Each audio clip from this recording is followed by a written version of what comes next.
Hello friends, Praveen study classes के YouTube channel में आप सभी का स्वागत है। मेरे प्यारे दोस्त, मैं हूं प्रवीण कुमार और आप सभी को प्यार भरा नमस्कार।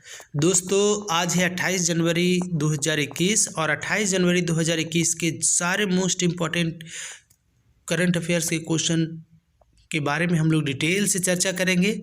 इसलिए मेरे प्यारे दोस्त, आज का वीडियो जो बहुत ही इम्पॉर्टेंट होने वाला है, इसलिए आप शुरू से अंत तक ज़रूर चैनल पर बने रहिए।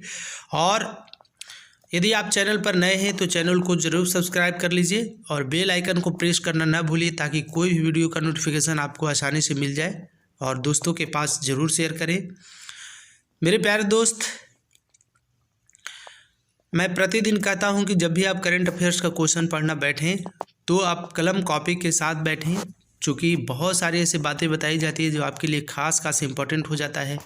तो चलिए मेरे प्यारे दोस्त, इसमें शुरू करते हैं। पहला क्वेश्चन कहता है आईएमएफ ने वर्ष 2021 में भारत का आर्थिक वृद्धि दर कितने प्रतिशत रहने का अनुमान लगाया। तो आईएमएफ ने भारत का 2021 में भारत का आर्थिक वृद्धि दर 11.5% रहने का अनुमान लगाया है। आईएमएफ कहने का मतलब इंटरनेशनल मॉनेटरी फंड। क्या? इंटरनेशनल मॉनेटरी फंड आईएमएफ का फुल फॉर्म होता है। कोविड-19 की महामारी के बीच अर्थव्यवस्थाओं में भारत एकमात्र ऐसा देश है जिसकी आर्थिक वृद्धि दर इस साल दहाई के अंक में पहुंचा है, और किसी भी देश का आर्थिक वृद्धि दर इतना प्रतिशत रहने का अनुमान नहीं लगाया है। चलिए, अब आई है आईएमएफ। तो आईएमएफ का बारे में हम लोग डिटेल से जानते हैं। आईएमएफ का मतलब हुआ इंटरनेशनल मॉनेटरी फंड, है ना। क्या हुआ? International monetary fund. और आईएमएफ की स्थापना हुई थी 1944 ईस्वी में। कब हुई थी? 1944 ईस्वी में। इसके प्रबंध एवं निदेशक कौन है? तो इसके प्रबंध एवं निदेशक हैं क्रिस्टलिना जॉर्जिएवा। कौन? Kristalina Georgieva. कहाँ के हैं? तो ये बुल्गारिया के हैं। कहाँ के हैं? बुल्गारिया के हैं। तो इस तरह से इस प्रश्न का सही जवाब ऑप्शन नंबर ए होगा। चलिए आगे बात करते हैं। कहता है मणिपुर हाईकोर्ट के चीफ जस्टिस कौन बने। तो मणिपुर हाईकोर्ट के चीफ जस्टिस कौन बने हैं? तो ये बन गए हैं पीवी संजय कुमार। कौन? पीवी संजय कुमार। मेरे प्यारे दोस्त, अभी हाल ही में बहुत सारे और भी ऑप्शन में दिख रहे हैं, बहुत सारे चीफ जस्टिस की नियुक्ति हुई है। चलिए हम लोग उसके बारे में डिटेल से थोड़ा जान लेते हैं। ये इस तरह का प्रश्न आपको क्षेत्रीय एग्जाम, जो स्टेट लेवल का एग्ज़ाम होता है, क्षेत्रीय एग्जाम में इम्पॉर्टेंट हो जाता है। और इस आप रेलवे के या और भी एसएससी वगैरह का एग्ज़ाम या पे आप देने जाते हैं तो बहुत कम इस तरह के प्रश्न देखने को मिलते हैं। तो क्षेत्रीय प्रश्न के लिए इम्पॉर्टेंट हो जाते हैं, इसलिए ज़रूर क्षेत्र, यदि आप किसी स्टेट लेवल का एग्ज़ाम देने जा रहे हैं तो उसमें ज़रूर आप याद रखिए।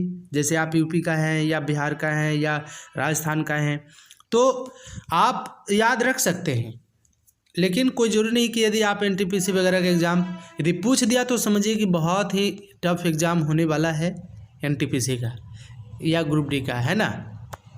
चलिए, तो मणिपुर हाईकोर्ट के चीफ जस्टिस कौन बने? तो P V Sanjay Kumar. P V Sanjay. Option B में दिख रहे हैं पंकज मित्तल। पंकज मित्तल किस जगह के बने हैं, किस राज्य के? तो यूनियन टेरिटरीज में जम्मू कश्मीर के मुख्य न्यायाधीश बने हैं, चीफ जस्टिस बने हैं। अरूप कुमार गोस्वामी दिख रहे हैं ऑप्शन सी में। अरूप कुमार गोस्वामी की नियुक्ति किस राज्य के लिए हुई थी? तो ये हुई थी आंध्र प्रदेश। कहाँ के लिए? आंध्र प्रदेश हाईकोर्ट के चीफ जस्टिस बने हैं अरूप कुमार गोस्वामी। जेके माहेश्वरी ऑप्शन डी में दिख रहे हैं। ये बने हैं कहाँ के? तो ये बने हैं सिक्किम हाईकोर्ट। कहाँ? सिक्किम हाईकोर्ट के मुख्य न्यायाधीश चीफ जस्टिस बने हैं। मतलब अरूप कुमार गोस्वामी पहले थे सिक्किम हाईकोर्ट के चीफ जस्टिस, इनको बदल करके कर दिया गया आंध्र प्रदेश का चीफ जस्टिस, और आंध्र प्रदेश के चीफ जस्टिस जेके माहेश्वरी को कर दिया गया सिक्किम। कहाँ? इनको कर दिया सिक्किम का चीफ जस्टिस बना दिया गया। चलिए और भी देखते हैं।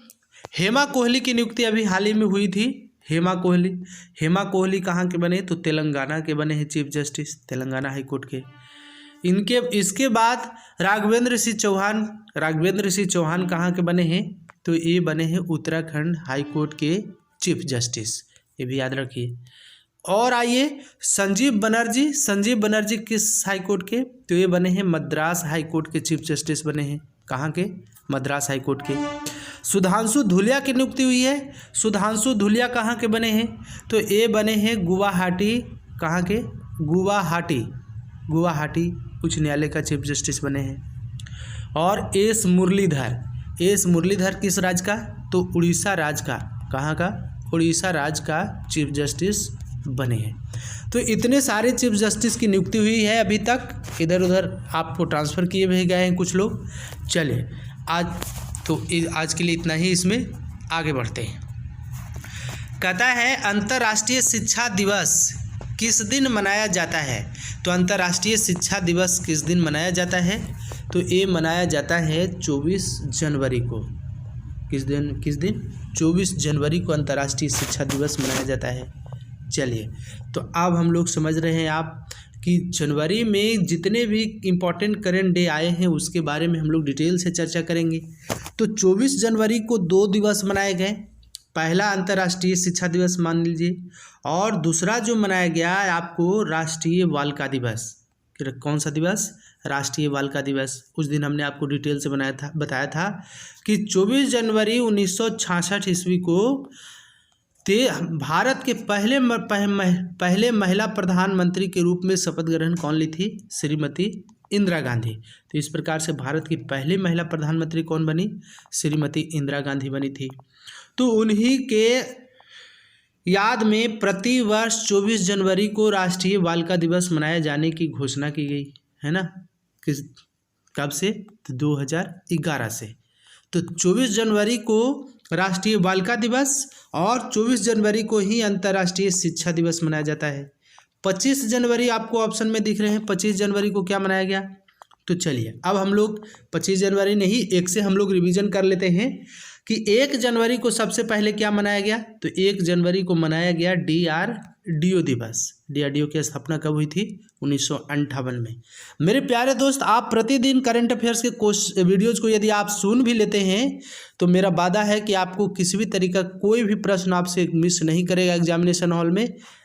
मैं इसका आपको आश्वासन देता हूँ। चलिए, 4 जनवरी को कौन सा दिवस मनाया गया? तो 4 जनवरी को मनाया गया लुईस ब्रेल दिवस। कौन सा दिवस? लुईस ब्रेल दिवस। अब आगे आते हैं 9 जनवरी। 9 जनवरी को कौन सा दिवस मनाया गया? तो 9 जनवरी को मनाया गया प्रवासी भारतीय दिवस। कौन सा दिवस? प्रवासी भारतीय दिवस। चलिए आगे बात करते हैं। अब आता है 10 जनवरी। 10 जनवरी को क्या मनाया गया? तो 10 जनवरी को मनाया गया विश्व हिंदी दिवस। कौन सा दिवस? विश्व हिंदी दिवस। विश्व हिंदी दिवस 10 जनवरी को मनाया गया। इसके बाद 12 जनवरी आता है। 12 जनवरी को कौन सा दिवस मनाया गया? तो राष्ट्रीय युवा दिवस। कौन सा दिवस? राष्ट्रीय युवा दिवस 12 जनवरी को मनाया जाता है। चलिए और भी देखते हैं। अब इसके बाद आता है 15 जनवरी। 15 जनवरी को मनाया गया थल सेना दिवस। कौन सा दिवस? थल सेना दिवस। ये भी आप याद रखिए। इसके बाद आता है 23 जनवरी। 23 जनवरी को अभी हाल ही में सुभाष चंद्र बोस की जयंती पर पहली बार पराक्रम दिवस मनाए जाने की घोषणा केंद्र सरकार के द्वारा किया गया। ये भी आप याद रखिए। 24 जनवरी को हमने बताया आपको कि 2 दिवस मनाए जाते हैं, राष्ट्रीय बालिका दिवस और कौन सा? अंतर्राष्ट्रीय शिक्षा दिवस। 25 जनवरी को मनाया जाता है, ऑप्शन बी में दिख रहे हैं। 25 जनवरी को मनाया जाता है क्या? तो राष्ट्रीय मतदाता दिवस। कौन सा दिवस? राष्ट्रीय मतदाता दिवस, है ना। और एक और मनाया जाता है इसी दिन। कौन सा दिवस? तो अंतर्राष्ट्रीय पर्यटन दिवस। अंतर्राष्ट्रीय पर्यटन दिवस 25 जनवरी को। 26 जनवरी आता है। 26 जनवरी को क्या मनाया जाता है? तो 26 जनवरी को मनाया जाता है अंतर्राष्ट्रीय सीमा शुल्क दिवस। कौन सा दिवस? अंतर्राष्ट्रीय सीमा शुल्क दिवस। और गणतंत्र दिवस तो आप जान ही रहे हैं। और भी जानिए। 27 27 जनवरी नहीं, अभी और भी हम लोग आगे डिटेल से देखेंगे। राष्ट्रपति ने कितने व्यक्तियों को जीवन रक्षा पदक श्रृंखला पुरस्कार 2020 प्रदान करने की घोषणा की है? तो कितने व्यक्तियों को जीवन रक्षा पदक श्रृंखला प्रदान की जाएगी? तो ये किया जाएगा 40 व्यक्तियों को। कितने व्यक्तियों को? 40 व्यक्तियों को। एक जीवन रक्षा पदक हर श्रृंखला क्या होता है? तो ये होता है, ये पुरस्कार किसी व्यक्ति के संकट में पड़े जीवन को बचाने और उसकी मदद करने के लिए मानवीय प्रकृति के सराहनीय कार्य के लिए दिए जाते हैं, है ना।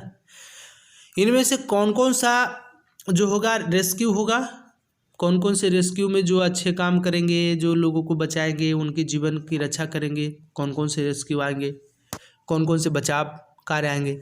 तो इनमें होता है डूबना, जैसे कोई व्यक्ति डूब रहा है और अपनी जान का न्यौछावर करके उसको यदि बचा लेता है तो उस क्षेत्र में, दुर्घटना में, आग लगने की घटना में, बिजली यदि किसी व्यक्ति को लग गया और उसको बचाने में अहम भूमिका निभाता है तो उसमें, प्राकृतिक आपदाओं को आना, खानों में चलाए जाने वाले बचाव अभियानों आदि के कार्यों में जो मदद करेंगे, जो मदद करने में अपनी अहम भूमिका निभाएंगे अपने जीवन का बगैर परवाह किए हुए, तो ऐसे व्यक्तियों को जीवन रक्षा पदक दिया जाएगा। किनके द्वारा? राष्ट्रपति के द्वारा। तो इस बार कितने व्यक्तियों को दिया गया है? 40 व्यक्तियों को।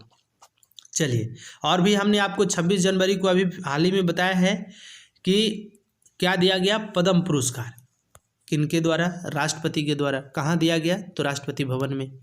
इस बार 119 व्यक्तियों को पुरस्कार प्रदान किए गए हैं, पद्म पुरस्कार, जिनमें जो है 7 व्यक्तियों को पद्म विभूषण दिया गया है।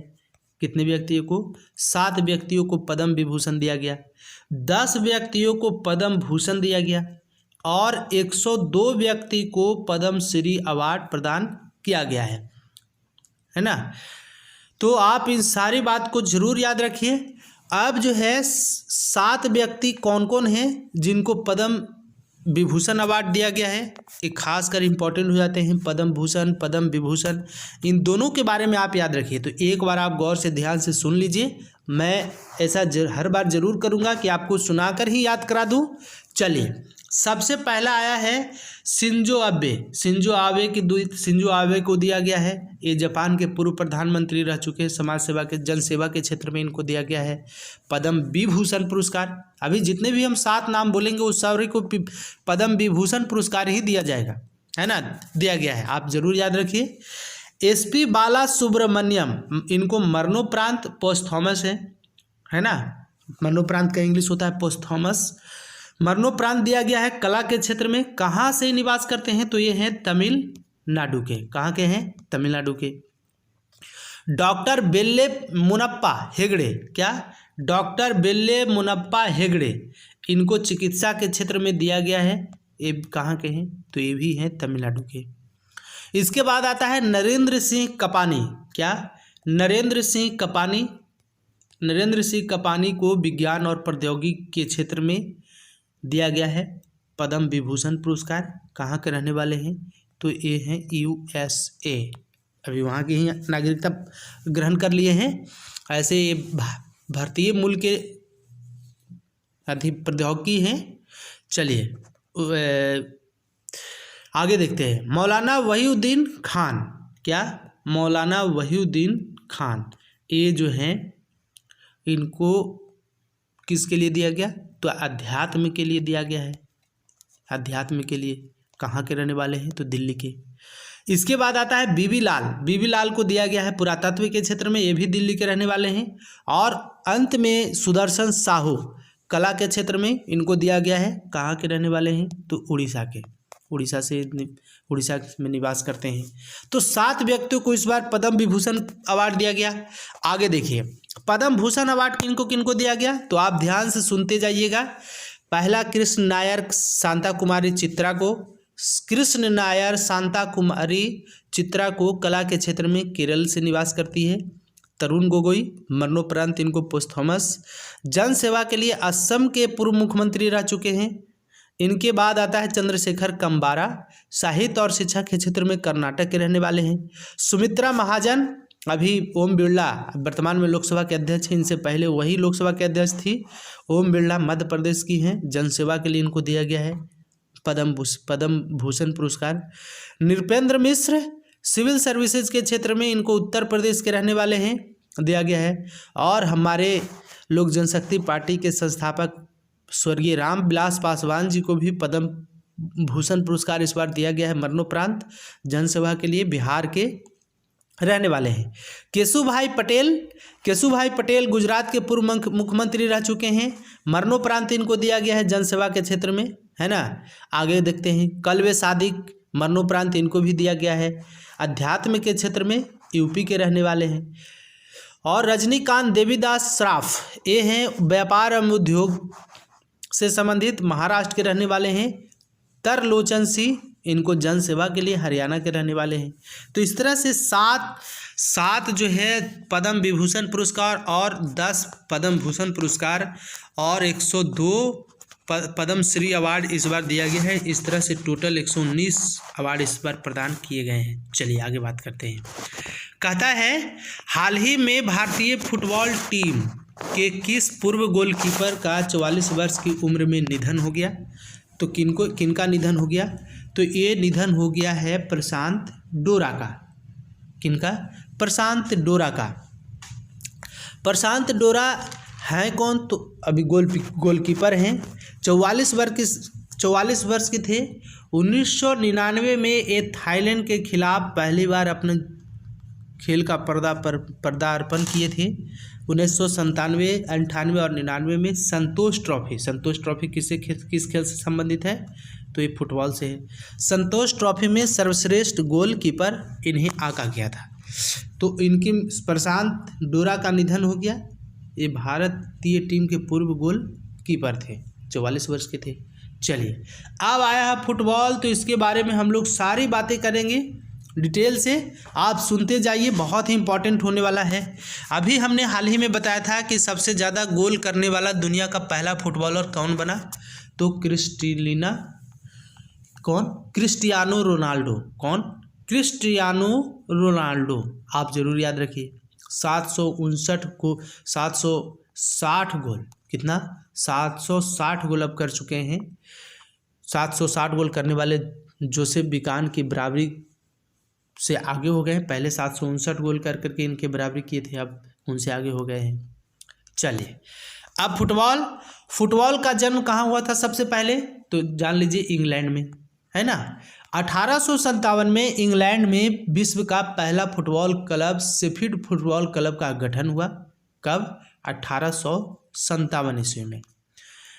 भारत का पहला फुटबॉल क्लब कौन था? तो भारत का पहला फुटबॉल क्लब डलहौजी क्लब था। फीफा का मुख्यालय कहाँ है? फ्रांस के पेरिस में। कहाँ? फ्रांस के पेरिस में। फीफा का पहला विश्व कप कब हुआ था? तो 1930 ईस्वी में। कहाँ? उरुग्वे में हुआ था, और उरुग्वे ही विजेता रहा था, है ना। आगे देखिए, भारतीय फुटबॉल टीम के कप्तान कौन है? सुनील छेत्री। कहाँ के हैं? तो आंध्र प्रदेश, सिकंदराबाद के। फीफा के अध्यक्ष कौन है? तो जियानी इन्फैंटिनो। 2022 का फीफा विश्व कप कहाँ होगा? तो कतर में होगा। 2023 का जान लीजिए पहले। 2023 का महिला विश्व कप कहाँ होगा? तो ऑस्ट्रेलिया एवं न्यूजीलैंड में होगा।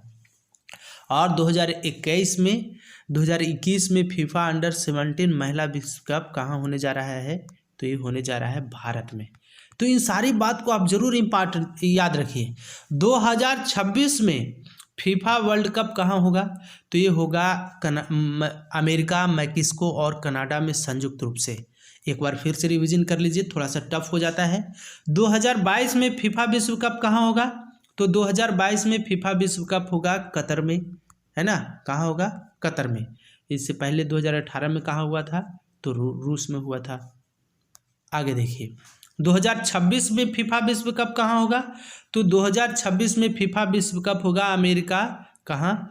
अमेरिका, मैक्सिको और कनाडा में संयुक्त रूप से होगा। अमेरिका, मैक्सिको और कनाडा, जरूर याद रखिए। 2023 का फीफा महिला विश्व कप कहाँ होगा? तो फीफा महिला विश्व कप कहाँ होगा 2023 में? तो ये होगा ऑस्ट्रेलिया और न्यूजीलैंड में। कहाँ? ऑस्ट्रेलिया और न्यूजीलैंड में, ये भी आप याद रखिए। चलिए 2021 में महिला फीफा अंडर 17 है ना, विश्व कप कहाँ होगा? तो ये होगा भारत में। इतनी सारी बातों को आपको इससे याद रखना है। चलिए आगे बढ़ते हैं। कहता है मार्सेलो, कौन? मार्सेलो रेवेलो डी सोसा। मार्सेलो रेवेलो डी सोसा किस देश के दोबारा राष्ट्रपति बने हैं? तो ये बन गए हैं पुर्तगाल के राष्ट्रपति। कहाँ के? पुर्तगाल के। मार्सेलो रेवेलो डी सोसा साल 2021 में राष्ट्रपति चुनाव में दोबारा जीत हासिल करके फिर से राष्ट्रपति बन गए हैं, है ना। 72 वर्ष के हैं। कितने वर्ष के हैं? 72 वर्षीय हैं। कुल वोटों में से 61% वोट इनको हासिल हुआ है ना। ये 9 मार्च 2016, कितना? 9 मार्च 2016 को पहली बार राष्ट्रपति पद का शपथ लिया था। अब जो है 9 मार्च 2021 को दोबारा राष्ट्रपति के शपथ लेंगे। तो इस तरह से मार्सेलो रेवेलो डी सोसा कहाँ के राष्ट्रपति बन गए हैं दोबारा? पुर्तगाल के। चलिए पुर्तगाल की राजधानी कहाँ है? लिस्बन। पुर्तगाल की मुद्रा है यूरो। आगे बात करते हैं। कहता है जर्मन वॉच के ग्लोबल क्लाइमेट रिस्क इंडेक्स 2021 में भारत किस स्थान पर रहा है? तो ये रहा है 7वें स्थान पर। किस स्थान पर? 7वें स्थान पर। भारत को जलवायु परिवर्तन में 10 सबसे अधिक प्रभावित देशों में रखा गया है। 10 सबसे अधिक प्रभावित देशों में इसको रखा गया है ना। ग्लोबल क्लाइमेट रिस्क इंडेक्स 2021 का वार्षिक रिपोर्ट जो है कितना संस्करण है? तो 16वां संस्करण है। कौन सा संस्करण? 16वां संस्करण। ये रैंक 2019 और 20 में उपलब्ध आंकड़ों को ध्यान में रखकर तैयार किया गया है। शीर्ष पर 3 देश कौन कौन है इसमें? तो 3 देश है मोजाम्बिक, जिम्बाब्वे और बहामासा, है ना। 3 शीर्ष देश रहे हैं ग्लोबल क्लाइमेट रिस्क इंडेक्स 2021 में। तो इस तरह से भारत किस स्थान पर है? 7वें स्थान पर। चलिए आगे बात करते हैं। कहता है एफडीआई के सबसे बड़े प्राप्तकर्ता के रूप में 2020 में कौन सा देश रहा? तो एफडीआई कहने का मतलब फॉरेन डायरेक्ट इन्वेस्टमेंट। क्या? प्रत्यक्ष विदेशी निवेश, फॉरेन डायरेक्ट इन्वेस्टमेंट एफडीआई का फुल फॉर्म होता है। एफडीआई का फुल फॉर्म होता है फॉरेन डायरेक्ट इन्वेस्टमेंट। तो एफडीआई के सबसे बड़े प्राप्तकर्ता के रूप में 2020 में कौन सा देश रहा? तो ये रहा कौन? चीन। कौन रहा? चीन रहा। एफडीआई होता क्या है? तो एफडीआई के बारे में जानिए कि जैसे जैसे कोई भी कंपनी यदि विदेश में अपना फैक्ट्री लगा लेता है और वहाँ से जो आय प्राप्त करता है, मतलब अपना पूंजी निवेश करने के बाद जो उससे उनको आय प्राप्त होता है, तो उसी को कहते हैं एफडीआई प्राप्तकर्ता।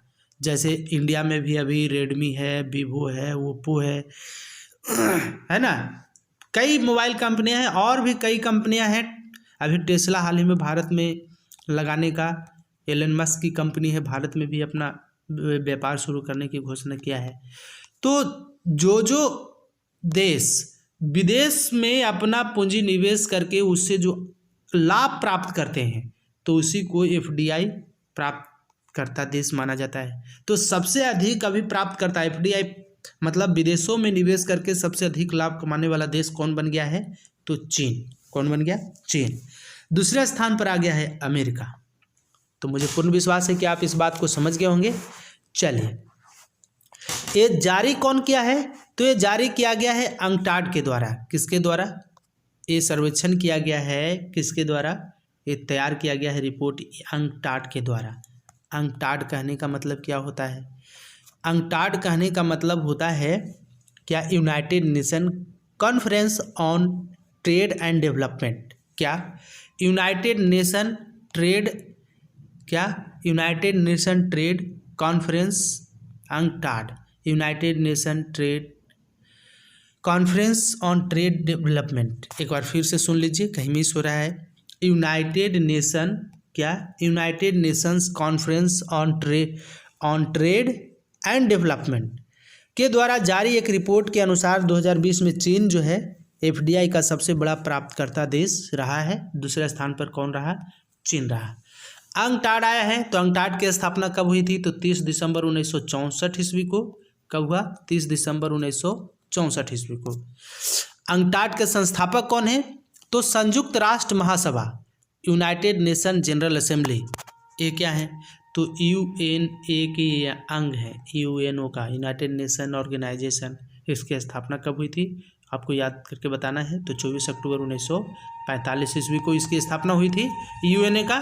तो उसी की एक अंग है संयुक्त राष्ट्र महासभा, उसी के द्वारा अंकटाड की स्थापना की गई थी। अंकटाड का मुख्यालय कहाँ है? तो अंकटाड का मुख्यालय है जिनेवा। कहाँ है? जिनेवा स्विट्जरलैंड में है जिनेवा। अध्यक्ष कौन है इसका अंकटाड का? तो मुखीसा कितुई। कौन? मुखीसा कितुई। तो इतनी बातें आपको इसे याद रखना है। अब आया है चीन, तो चीन से भी थोड़ा जान लीजिए आप डिटेल, बहुत इंपॉर्टेंट कुछ प्रश्न हैं। चीन की राजधानी है बीजिंग, मुद्रा है रेनमिबी या युआन। इसे अमेरिका करेंसी मैनिपुलेटर के क्षेत्र में रखा है, मतलब जब चाहता है अपनी मुद्रा को बदल लेता है। चलिए, फ्रांस के चीन के राष्ट्रपति कौन है? तो ली क्विंग। राष्ट्रपति हैं शी जिनपिंग। अभी हाल ही में चीन जो है हिंद महासागर में पानी के अंदर ड्रोन तैनात किया है। 2022 का शीतकालीन ओलंपिक खेल बीजिंग में होगा, जिसका शुभंकर क्या है? Bing Dwen. कई बार हमने आपको इसकी चर्चा किया है, तो इन सारी बात को आप याद रखिए। 2022 का शीतकालीन ओलंपिक खेल कहाँ होगा? बीजिंग में होगा। एशिया का सबसे अमीर व्यक्ति कौन बने? झोंग सांसान। कहाँ के हैं? चीन के ही हैं। 2021 का युवा एशियाई खेल चीन के सांताऊ में होगा, ये भी आपको याद रखना है। इसके बाद 19वें एशियाई खेल 2022 में चीन के हांगझाओ में होगा, जिसका शुभंकर क्या है? The smart triplet. चांद पर झंडा फहराने वाला दूसरा देश बन गया है चीन। पहले स्थान पर कौन है? अमेरिका। चलिए आगे बात करते हैं। कहता है अंतर्राष्ट्रीय पर्यावरण क्या?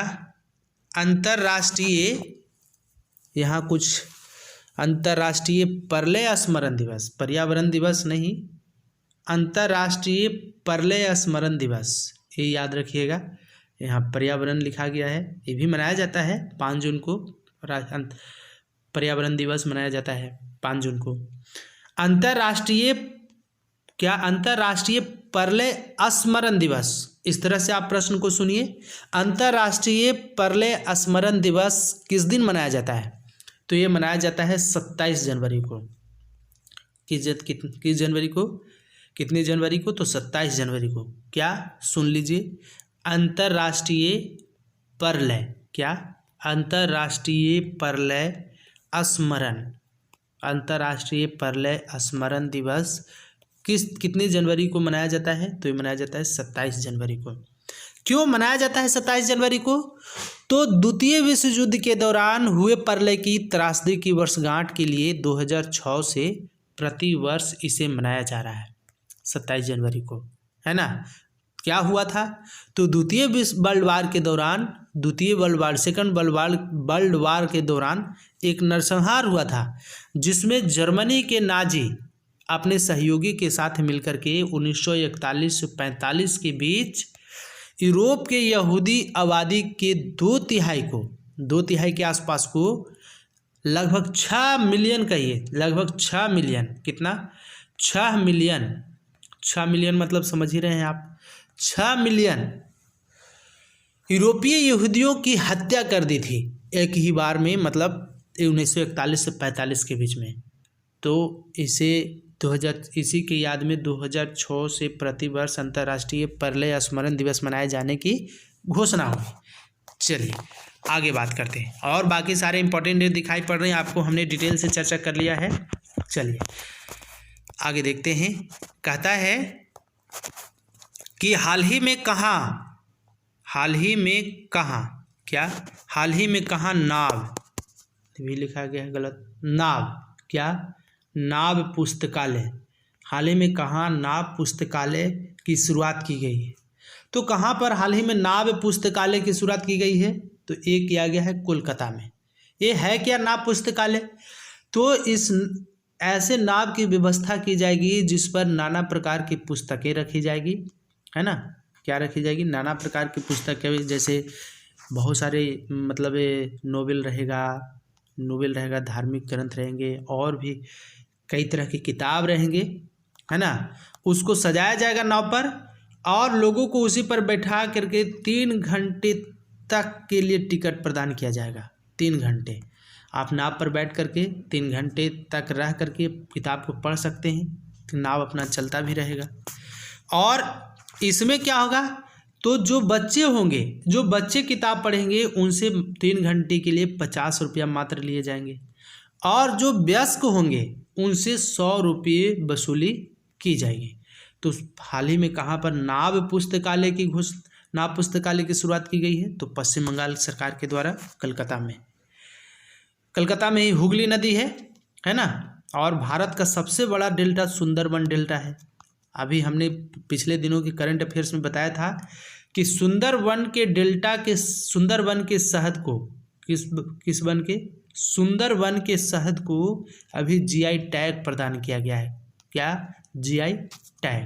तो इतनी सारी मोस्ट इंपॉर्टेंट बातें को आपको याद रखना है मेरे प्यारे दोस्त। आज के लिए इतना ही, तब तक के लिए आप सभी को एक बार फिर से प्यार भरा नमस्कार। यदि मेरे प्यारे दोस्त, यदि वीडियोज अच्छा लगा है, आपको कुछ फ़ायदा पहुंचा रहा है, तो चैनल पर यदि आप नए हैं तो चैनल को ज़रूर सब्सक्राइब कर लीजिए, क्योंकि मैं प्रतिदिन आपके लिए करंट अफेयर्स का क्वेश्चन मोस्ट इंपॉर्टेंट लेकर आता हूँ। चलिए, यदि आप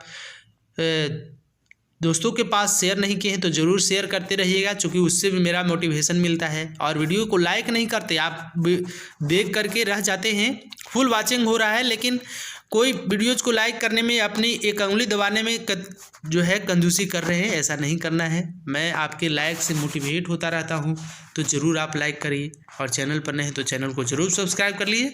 चलिए, आज के लिए इतना ही, तब तक के लिए आप सभी को बहुत बहुत धन्यवाद। Best of luck.